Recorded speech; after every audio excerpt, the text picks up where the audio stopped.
रात्रीचे साधारण 2 वाजलेत. सगळीकडे सामसूम आहे आणि उद्या सकाळी ऑफिसमध्ये एक अतिशय महत्वाची मीटिंग आहे किंवा प्रेझेंटेशन आहे. झोप तर अत्यंत आवश्यक आहेच. पण डोळे मिटले की डोक्यात विचारांचं अक्षरशः काहूर माजतं. अगदी हेच. सुरुवातीला विचार येतो की प्रेझेंटेशनमध्ये ती 3ऱ्या नंबरची स्लाईड नीट दिसेल ना? मग तिथून गाडी थेट पुढे जाते. बॉस काय म्हणेल? हो ना, क्लायंटने बजेटवर कठीण प्रश्न विचारला तर, प्रोजेक्ट हातातून गेला तर, आणि नोकरी गेली तर EMI कसा भरणार? म्हणजे एका क्षणात आपण प्रेझेंटेशनच्या स्लाइडवरून थेट रस्त्यावर येण्याच्या कल्पनेपर्यंत पोहोचतो. हो, आणि एक विचार जातो दुसरा येतो. डोकं अगदी सुन्न होतं. आपण कुशीवर वळतो, पण झोप काही येत नाही. तसं बघायला गेलं तर हा खूप थकवणारा अनुभव आहे. पण मग अचानक पहाटेच्या सुमारास एक क्षण असा येतो, जेव्हा डोक्यात सुरू असलेल्या या सगळ्या गुंत्याला अचानक एक उत्तर मिळतं. मन एकदम शांत होतं आणि आपण एका गाढ, सुखावणाऱ्या झोपेत जातो. तो जो विचारांचा प्रचंड गोंधळ असतो, त्याचे डोक्यातलं वादळ असतं आणि त्यानंतर मिळणारी ती अचानक कमालीची शांतता, हा जो रात्री 2 ते पहाटे 5 वाजेपर्यंतचा प्रवास आहे ना, तो मानवी अनुभवाचा एक खूप मोठा आणि रंजक भाग आहे. नमस्कार मित्रांनो, आजच्या या सखोल चर्चेत आपण याच रोजच्या पण गुंतागुंतीच्या अनुभवाच्या मुळाशी जाणार आहोत. आज आपण दासबोधातील शारदा स्तवन या समासावर आधारित एक खूप वेगळा अनुभव समजून घेणार आहोत. एक असा अनुभव जो लिहिला गेलाय शेकडो वर्षांपूर्वी, पण तो आजच्या आपल्या धावपळीच्या तणावग्रस्त आयुष्याशी थेट जोडलेला आहे. अगदी. आणि म्हणूनच ही चर्चा खूप खास होणार आहे. इथेच आपण एक अत्यंत महत्वाची गोष्ट स्पष्ट करूया. जेव्हा आपण शारदा हा शब्द ऐकतो, साहजिकच आपल्या डोळ्यांसमोर एका पौराणिक देवतेचं चित्र उभं राहतं. हातात वीणा असलेली देवी. अगदी बरोबर. पण आज आपण या संपूर्ण संकल्पनेकडे एका अगदी वेगळ्या दृष्टिकोनातून बघणार आहोत. आपण शारदेला केवळ एक देवता म्हणून न बघता आपल्याच आत सतत 24 तास चालणाऱ्या एका एनर्जी सिस्टम किंवा चैतन्य शक्तीच्या रूपात बघणार आहोत. बापरे, म्हणजे ती ऊर्जा आपल्या आतच आहे. आपले विचार, आपला तो रात्री 2 वाजेचा गोंधळ आणि ती अचानक मिळणारी शांती, हे सगळं ती ऊर्जा कशी चालवते हे आपण डिकोड करणार आहोत. कारण झोप न येण्याचं किंवा विचारांच्या गर्दीचं मूळ कारण नक्की काय असतं हे आपण नेहमी बाहेर शोधतो. आपण परिस्थितीला दोष देतो. हो, आपण सगळेच ह्या ओव्हर थिंकिंगच्या जाळ्यात कधीतरी अडकतो. पण या प्रक्रियेमागे नक्की काय घडत असतं, हे आतलं मेकॅनिझम कसं काम करतं? हे मेकॅनिझम समजून घेण्यासाठी आपण थेट एका उदाहरणाकडे जाऊया. पण त्याआधी दासबोधात या प्रक्रियेचं वर्णन कसं केलं ते आपण बघूया. जे उठवी शब्दांकुर वदे वैखरी अपार, जे शब्दाचे अभ्यांतर उकलून दावी, जे जे दृष्टीने देखिले, जे जे शब्दे ओळखिले, जे जे मनास भासले, तितुके रूप जयेचे. हे जर आपण आपल्या रोजच्या आयुष्याशी जोडून बघूया. समजा शुक्रवारची संध्याकाळ आहे. आपण ऑफिसमध्ये आपलं काम संपून बॅग भरायच्या तयारीत आहोत. अचानक फोन वाजतो आणि स्क्रीनवर बॉसचा फक्त 2 शब्दांचा मेसेज येतो, कॉल मी. वास्तवात हे फक्त 2 साधे शब्द आहेत, मोबाईलच्या स्क्रीनवर चमकणारे काही पिक्सेल्स. पण ते 2 शब्द वाचल्याबरोबर आपल्या मनात एका सेकंदात 100 विचारांची फॅक्टरी सुरू होते. मी काही चूक केली का? माझा कालचा रिपोर्ट चुकलाय का? मी आताच राजीनामा लिहून ठेवू का? माझा PF बॅलन्स किती आहे? अगदी टोकाचे विचार. हो, म्हणजे आपण अक्षरशः 3 सेकंदात आपलं संपूर्ण भविष्य उद्ध्वस्त झाल्याचं चित्र रंगवतो. हे जे घडतंय ते नक्की काय आहे? हा जो बॉसचा कॉलमीचा मेसेज आहे आणि त्यातून निर्माण होणाऱ्या विचारांचं चक्रीवादळ आहे, त्यालाच भारतीय आध्यात्मिक शास्त्रात मनोमय कोश असं म्हटले. आणि तिथे कार्य करणारी हीच ती शारदा शक्ती. मनाला 6वं इंद्रिय मानले जाते. जेव्हा तुमचे डोळे तो मेसेज वाचतात, तेव्हा ते फक्त जे जे दृष्टीने देखिले या पातळीवर असतं. तो फक्त एक इनपुट असतो, एक कच्ची माहिती. पण ती साधी माहिती जेव्हा एका प्रचंड मोठ्या संकल्प विकल्प म्हणजे विचारांच्या जाळ्यात अडकते, तेव्हा तिथे ही चैतन्य शक्ती काम करत असते. अच्छा, म्हणजे ती शक्ती त्या साध्या शब्दांना मोठं करते. हो.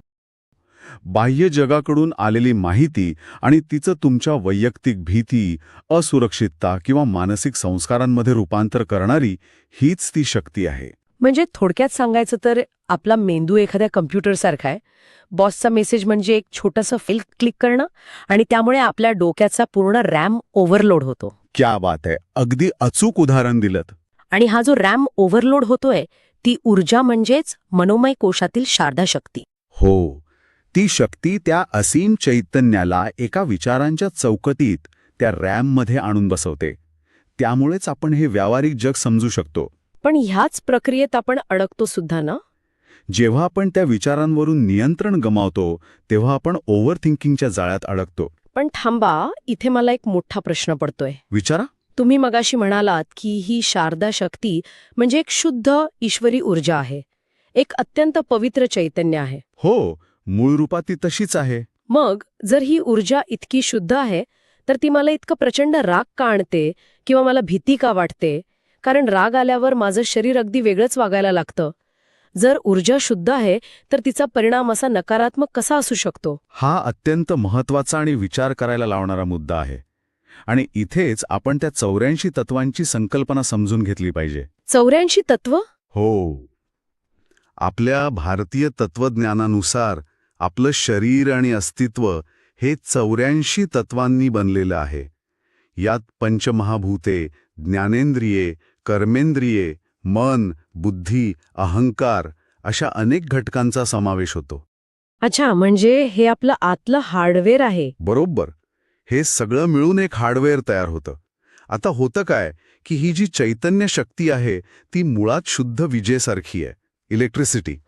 विजेला स्वतःचा असा कोणताही रंग किंवा स्वभाव नसतो. जेव्हा तीच शुद्ध ऊर्जा तुमच्या मनोमय कोशातील रागाच्या किंवा अहंकाराच्या फिल्टरमधून जाते तेव्हा ती रागाच्या रूपात व्यक्त होते. अरे वा, म्हणजे ऊर्जेचा दोष नाहीये. अजिबात नाही. तुम्ही स्वतःचं निरीक्षण केलंय का कधी? जेव्हा राग येतो तेव्हा नकळत आपली बसण्याची पद्धत बदलते. हो, शरीर एकदम ताठरतं. पोश्चर ताठडतं, हाताच्या मुठी घट्ट वळल्या जातात, श्वास जलद होतो. मनोमय कोशात भावनांवर नियंत्रण ठेवणारी हीच चैतन्य शक्ती आहे. राग, द्वेष, लोभ किंवा मोह या भावना तिथेच निर्माण होतात. म्हणजे ऊर्जा तीच आहे, पण ती कुठून वाहते त्यावर सगळं अवलंबून आहे. अगदी. ती ज्या तत्वातून म्हणजे त्या 84 पैकी एखाद्या विशिष्ट भावनिक तत्वातून वाहते तसा परिणाम तुमच्या शारीरिक हालचालींवर आणि चेहऱ्यावर लगेच दिसून येतो. हे खूपच स्पष्ट करणार आहे. म्हणजे ऊर्जा तीच आहे, पण माझा आतला बल्ब लाल रंगाचा असल्यामुळे मला सगळा प्रकाश लाल दिसतोय आणि मला राग येतोय. खूप छान उपमा दिलीत तुम्ही. तो जो विचारांचा गोंधळ आहे तो फक्त डोक्यात नसून पूर्ण शरीरातून व्यक्त होत असतो. पण मग जर विचारांचा इतका भयंकर गोंधळ आपल्या या रॅममध्ये म्हणजे मनोमय कोशात असतो, तर मग आपण आयुष्यातले अत्यंत कठीण निर्णय कसे घेतो? कारण अनेकदा लॉजिक किंवा विचार करून प्रश्नांची उत्तरं मिळत नाहीत. आपल्याला तो योग्य रस्ता कसा सापडतो? इथेच खऱ्या प्रवासाला सुरुवात होते. आणि हा प्रवास समजून घेण्यासाठी आपण पुढच्या ओव्या ऐकूया. जे प्रत्यक्ष पाहता आढळे, विचार घेता तरी नाडळे, जयचा पार न कळे ब्रह्मदिकांसी. या ओव्यांचा संदर्भ घेऊन आपण एका गुंतागुंतीचा प्रसंगाचा विचार करूया. समजा करिअरच्या बाबतीत एक खूप मोठा निर्णय घ्यायचा आहे. 2 चांगल्या जॉब ऑफर्स आहेत. एकीत पैसा खूप आहे पण शांती नाही, दुसरीत समाधान आहे पण पैसा कमी आहे. किंवा घरातल्याच एका अत्यंत जवळच्या नात्यात खूप दुरावा आलाय. हो, तेही होऊ शकतं. आपण पूर्ण लॉजिक लावतो, एका कागदावर मध्यभागी रेष मारून प्लस मायनस लिहितो, तासनतास मित्रांसोबत चर्चा करतो, पण काहीच सुचत नाहीये. डोकं अगदी सुन्न झालंय, कोणताच मार्ग दिसत नाहीये. इथे या ओवीतल्या विचार घेता तरी नाडळे या शब्दाचा अर्थ दडलेला आहे. नाडळे म्हणजे? नाडळे म्हणजे जिथे विचार थिटे पडतात, जिथे बुद्धी काम करेनाशी होते. जेव्हा तुमची वैयक्तिक बुद्धी किंवा तुमचं ते कागदावरचं लॉजिक काम करणं थांबवतं, तेव्हाच खऱ्या अर्थाने आपण पुढच्या पातळीवर जातो. पुढची पातळी म्हणजे? तो प्रवास असतो विज्ञानमय कोशाकडे. आपण जो मगाशी मनोमय कोश पाहिला त्याच्या पलीकडे हा विज्ञानमय कोश असतो. अच्छा. तुमच्या भाषेत सांगायचं तर हा तुमचा क्लाउड सर्व्हर आहे, जिथे अमर्याद ज्ञान साठवलेलं आहे. जेव्हा तुम्ही ते प्लस मायनस लिहून थकता, पेन फेकून देता आणि पूर्णपणे हतबल होता, तेव्हा अचानक आतून एक शांत आवाज येतो किंवा एक अगदी स्पष्ट उपाय सुचतो, ज्याला आपण गट फिलिंग किंवा अंतर्ज्ञान म्हणतो. तो अनुभव या विज्ञानमय कोशाचा असतो. म्हणजे ती गट फिलिंग किंवा तो आतला आवाज हा माझा स्वतःचा विचार नसतो. तुम्ही विचार करून ठरवलेला नसतो. नाही, मुळीच नाही. ही तुमची स्वतःची वैयक्तिक मर्यादित बुद्धी नसते. ते एक चैतन्य असतं, जे ईश्वरी किंवा सर्वोच्च तत्वाच्या सर्वात जवळचा आहे. म्हणजे तो जो विवेक जागृत होतो तो आतून येतो. अगदी. कठीण प्रसंगात काय योग्य आणि काय अयोग्य हे अत्यंत तटस्थपणे ओळखण्याची जी अचूक क्षमता असते, तो याच विज्ञानमय कोशातील शारदा शक्तीचा साक्षात्कार आहे. जेव्हा तुमचं लॉजिक, तुमचा गोंधळ थांबतो, तेव्हा ही शक्ती तुम्हाला उत्तर देते. मला इथे का आठवलं, अनेकदा असं होतं बघा, एखाद्या मोठ्या भांडणात किंवा तणावाच्या वेळी जेव्हा परिस्थिती हाताबाहेर जात असते, तेव्हा समोरच्याला शांत करण्यासाठी अचानक आपल्या तोंडून असे काही शब्द बाहेर पडतात की समोरचा एकदम शांत होतो आणि परिस्थिती एकदम निवळते. आणि मग आपणच स्वतःला आश्चर्यचकित होऊन विचारतो, अरे माझ्या तोंडून हे अचानक कसं बाहेर आलं? मी तर हे प्लॅनच केलं नव्हतं. अगदी हेच ते मेकॅनिझम आहे. ही शक्ती आपल्या शरीरातील विशिष्ट ऊर्जा केंद्रांद्वारे म्हणजेच चक्रांद्वारे काम करते. विशेषतः विशुद्ध चक्र, जे आपल्या कंठाच्या ठिकाणी असतं, आणि आज्ञाचक्र, जे आपल्या 2 भुवयांच्या मध्ये असतं आणि निर्णय क्षमतेशी संबंधित असतं. जेव्हा मनोमय कोशातला गोंधळ शांत होतो, तेव्हाच ही शारदा शक्ती विज्ञानमय कोशातून थेट तुमच्या विशुद्ध चक्राद्वारे व्यक्त होते. आणि म्हणूनच ते अचानक सुचलेले, न योजलेले, पण अत्यंत अचूक शब्द तुमच्या तोंडून बाहेर पडतात. बापरे, म्हणजे तो आवाज माझा असला तरी ती प्रेरणा, ते शहाणपण त्या सर्वोच्च चैतन्याचं असतं. हे खरोखर अद्भुत आहे. म्हणजे जेव्हा माझं छोटंसं लॉजिक संपतं तेव्हा इंट्युशन किंवा अंतःप्रेरणा आपल्याला तारते. नक्कीच.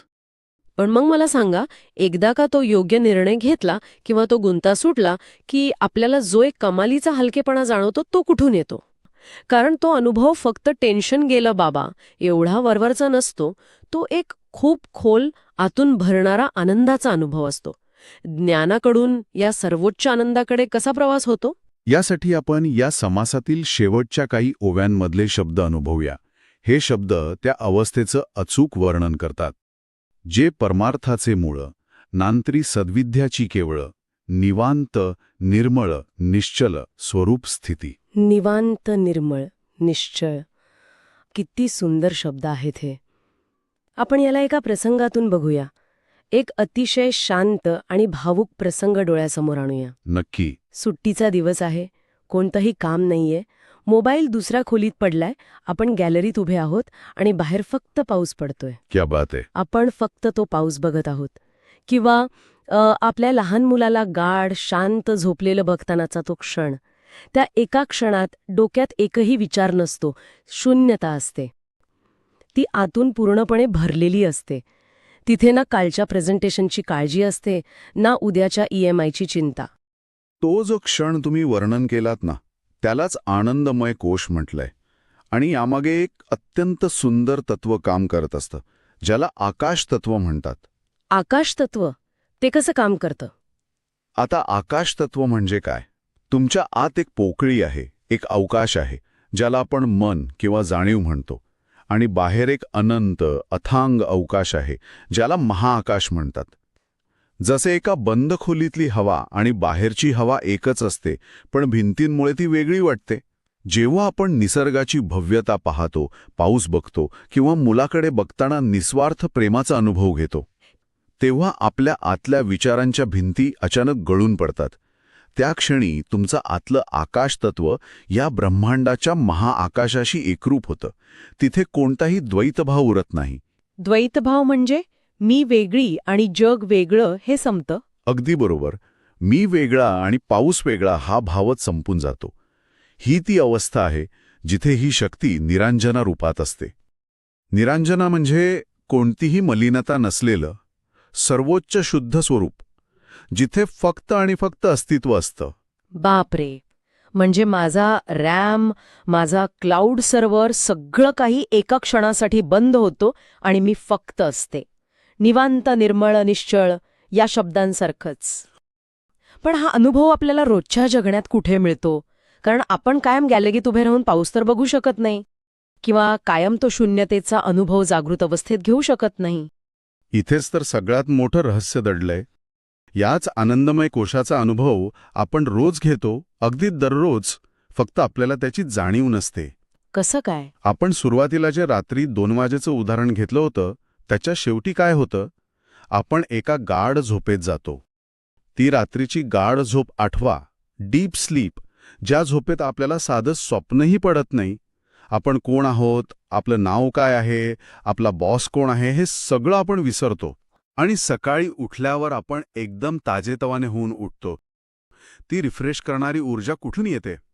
ती ऊर्जा याच आनंदमय कोशातून, म्हणजेच त्या मूळ ईश्वरी स्रोतातून येते. जेव्हा आपला अहंकार, आपले विचार, आपली ओळख पूर्णपणे विलीन होते, तेव्हा आपण या शुद्ध आनंदाच्या संपर्कात येतो. अरे वा. शारदा शक्ती, जी मनोमय कोशात गोंधळ होती, जी विज्ञानमय कोशात विवेक किंवा अंतर्ज्ञान बनली, तीच शक्ती आनंदमय कोशात अनुभवली जाणारी पराशक्ती किंवा प्युअर ब्लिस बनते. बापरे, हा प्रवास खरोखरच थक्क करणार आहे. आपण आज जे पाहिलं, ऑफिसच्या कॉल मी मेसेजमुळे झालेला मनाचा तो प्रचंड गोंधळ आणि धडधड, म्हणजे मनोमय कोश. संकटाच्या वेळी सगळं लॉजिक हरल्यावर मिळालेली योग्य दिशा, तो आतला गट फिलिंगचा आवाज, म्हणजे विज्ञानमय कोश. अगदी बरोबर. आणि शेवटी गॅलरीत पाऊस बघताना किंवा रात्रीच्या गाढ झोपेत मिळणारी ती अथांग निरांजना शांती, म्हणजे आनंदमय कोश. हे सगळं वेगळं नसून एकाच शक्तीचे, एकाच चैतन्याचे, म्हणजेच शारदा स्वरूपाचे विविध खेळ आहेत. आपल्याच आत सुरू असलेला हा अखंड प्रवास आहे. आणि या संपूर्ण प्रक्रियेत एक अत्यंत महत्वाचा धागा आपण लक्षात घेतला पाहिजे. कोणता धागा? तो धागा म्हणजे अरिवू. अरिवू हा शब्द मुळात दाक्षिणात्य तत्वज्ञानातून येतो, पण त्याचा अर्थ अत्यंत खोल आहे. अरिवू म्हणजे आत्मविवेक किंवा जाणीव. मी कोण आहे याची ओळख. अच्छा, म्हणजे स्वतःला ओळखणं. हो, मगाशी आपण जे कम्प्युटरचं उदाहरण घेतलं, त्यात अरिवू म्हणजे हे ओळखणं की तुम्ही तो ओव्हरलोड झालेला रॅम नाही आहात, तर तुम्ही तो स्क्रीन बघणारे ऑब्झर्व्हर आहात. साक्षीदार. अगदी. जेव्हा आपण हे समजून घेतो की ही ऊर्जा, ही शक्ती आपल्या शरीरातील त्या 84 तत्वांमध्ये सतत काम करत आहे, तेव्हा आपला बघण्याचा दृष्टिकोनच बदलतो. म्हणजे आपण गुंतत नाही. बरोबर. आपण आपल्या विचारांचे गुलाम न राहता त्यांचे साक्षीदार बनतो. जो विचार आपल्याला त्रास देतोय, जो राग येतोय, तो सुद्धा याच ऊर्जेचा एक प्रवाह आहे. आणि जी शांतता आपण शोधतोय, ती सुद्धा याच ऊर्जेचं मूळ स्वरूप आहे. हे जेव्हा समजतं, तेव्हा तो गोंधळ आपोआप विरघळायला लागतो. म्हणजे ती शक्ती सतत आपल्या आतून आपल्याला मार्गदर्शन करत असते. आपला गोंधळ आणि आवाज इतका मोठा असतो की आपण तो गट फिलिंगचा हलकासा आवाज किंवा ती आनंदमय कोशातली शांतता अनुभवू शकत नाही. पण जेव्हा आपण फक्त थांबतो, श्वास घेतो आणि साक्षीदार बनतो, तेव्हा ती ऊर्जा आपल्याला बरोबर रस्ता दाखवते. आणि म्हणूनच या संपूर्ण चर्चेतून आपण एक गोष्ट नक्की सोबत घेऊन जाऊ शकतो. आपण कायम बाहेरच्या समस्या बदलण्याचा प्रयत्न करत असतो. आपण म्हणतो बॉसचा स्वभाव बदलावा, आजूबाजूची परिस्थिती बदलावी, लोकांचे विचार बदलावेत, बँकेचा व्याजदर बदलावा. पण खरं सांगायचं तर कदाचित आपल्या आयुष्यातली समस्या बदलण्याची गरज नाही, आपण बघण्याची पद्धत बदलण्याची गरज आहे. किती साधा पण किती खोल विचार आहे हा. समस्या बदलण्याची गरज नाही, बघण्याची पद्धत बदलण्याची गरज आहे.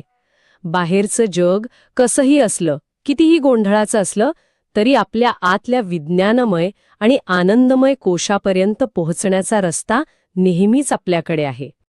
फक्त आपल्याला तो रॅम थोडा वेळ शांत ठेवायचा आहे. मित्रांनो, आज आपण दासबोधातील अत्यंत जुन्या आणि गहन अशा शब्दांतून आपल्या रोजच्या आयुष्यातलं एक मोठं सत्य उलगडलं आहे.